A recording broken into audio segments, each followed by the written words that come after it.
پتہ نہیں سنیا اپنے کو کام شروع کر لیا ہے۔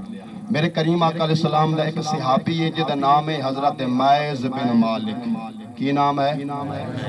ذمہ داری نال وکھاؤنا میرا کام ہے، مناؤنا میرا کام نہیں ہے۔ جنہوں اللہ نے ہدایت دینی ہے مننا ہونا ہے۔ میں الحمدللہ پھر سے اللہ جبال دے درد ٹکڑے دا منگتا ہوں۔ مشکا شریف دی حدیث مبارکہ ہے، معاذ بن مالک رضی اللہ تعالیٰ عنہ حضور دے صحابی نے آپ دے کولوں ایک خطا ہو گئی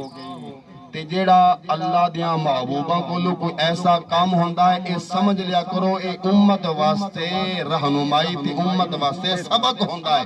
یعنی کہ صحابہ پریکٹیکل کر کے اس امت تک باتاں نوں پہنچایا ہے۔ آپ دے کولوں زنا ہو گیا، جدو زنا ہو گیا میرے کریم آقا صلی اللہ علیہ وسلم نے شریعت دے مطابق کوڑے مارے، آپ معاذ بن مالک دنیا تو پردہ فرما گئے۔ جدو فوت ہو گئے حدیث مبارک اندر ہوندہ ہے کہ دوسرے دن یا تیسرے دن، الفاظ حدیث مبارک دے میں نے دوسرے دن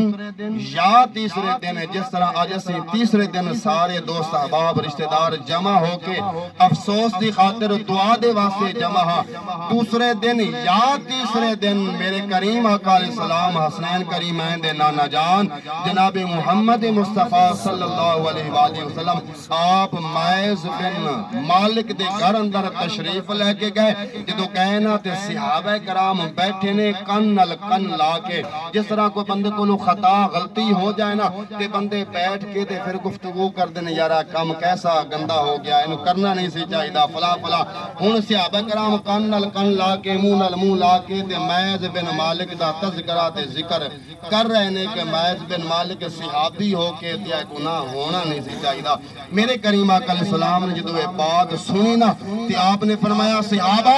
لبیک یا رسول اللہ صلی اللہ علیہ وسلم، فرمایا خاموش ہو جاؤ، چپ ہو جاؤ یا رسول اللہ وجہ، فرمایا تمہیں پتہ نہیں کہ محمد شریعت معاذ بن مالک دے لاگو ہو گئی ہے، انہیں کوڑے کھا کے اس گناہ تو پاک ہو گیا ہے، ان آن والے واسطے شریعت بنانے لگا ہے محمد مصطفیٰ۔ صحابہ تسی بھی ہاتھ چکو، میں رب دا رسول بھی دعا کرنا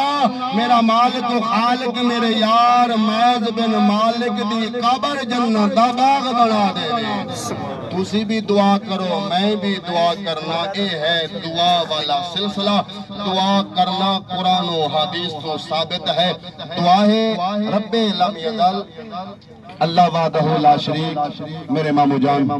عطا محمد مرحوم دی میرا اللہ بخشش فرمائے، مغفرت فرمائے، مرحوم دی قبر نو جنت دا باغیچہ بنائے اور گھر والے نو اللہ وحدہ لا شریک صبر جمیل عطا فرمائے۔ آمین و آخر دعوانا ان الحمدللہ رب العالمین۔